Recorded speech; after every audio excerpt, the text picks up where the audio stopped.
Let's go right to Dr. Kevin Campbell on the list, K-Rock Consulting President, CEO, cardiologist by training. Doctor, always great to see you. What do you want to hear, Doctor, out of the president right now? It's easy to pick apart what our policies should be, but things do change. I get that. Science changes. I get that. But a lot of folks are confused. What do you want to hear out of him? Well, I think you hit the nail on the head. We need clarity. First of all, we need to stop focusing on who wears a cloth covering and more on getting everyone vaccinated. I think that we flip-flopped so much over the last 6 months, and also when we put a stop on the J&J vaccine for a little while, we really created even more vaccine hesitancy. We need clarity. The vaccine works, it's effective, and that is the only way out of this pandemic.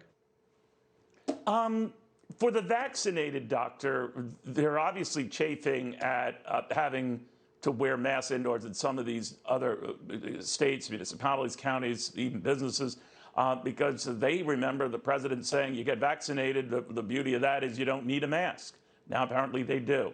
And a lot of them have no intention, no matter what the requirement, of ever putting one back on. What do you say? You know, I think we need to carefully look at the data. I don't think we really know the answer to what vaccinated people should do. The predominance of the evidence suggests right now that if you're vaccinated, you don't really need to wear a mask. We have conflicting data on how that may affect the unvaccinated. But the simple solution is get everyone vaccinated, particularly those at high risk. We know right now that only 1/100th of a percent of people who are fully vaccinated die from the Delta variant.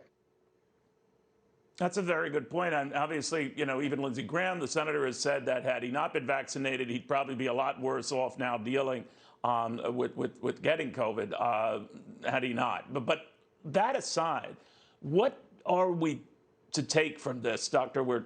You know, when you hear what is a serious spike in cases among those who have already been vaccinated, albeit at still very low levels. I'm glad you point that out.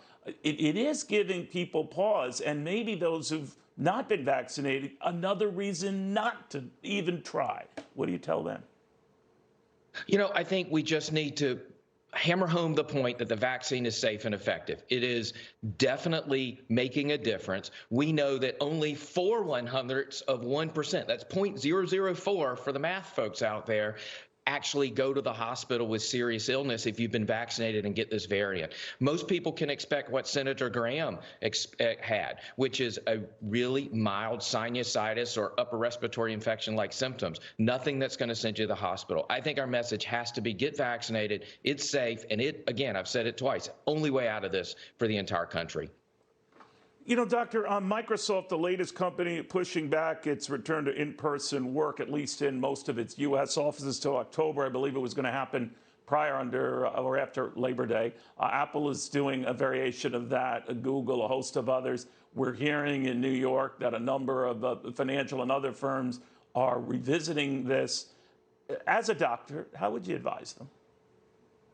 You know, I think that being careful and being safe makes a lot of sense. But at the same time, I don't think it's so, you know, it's not great for the psychological health of all Americans, not just school kids, but adults. We need socialization. We need to work with others. To be honest, I think, you know, we're much more innovative and creative when we're face to face working together. So I think we've got to balance caution with being very practical and moving forward in the country. Got it. Doctor, always great catching up with you. Dr. Kevin Campbell, following these developments, the president will be addressing the nation a little later this afternoon.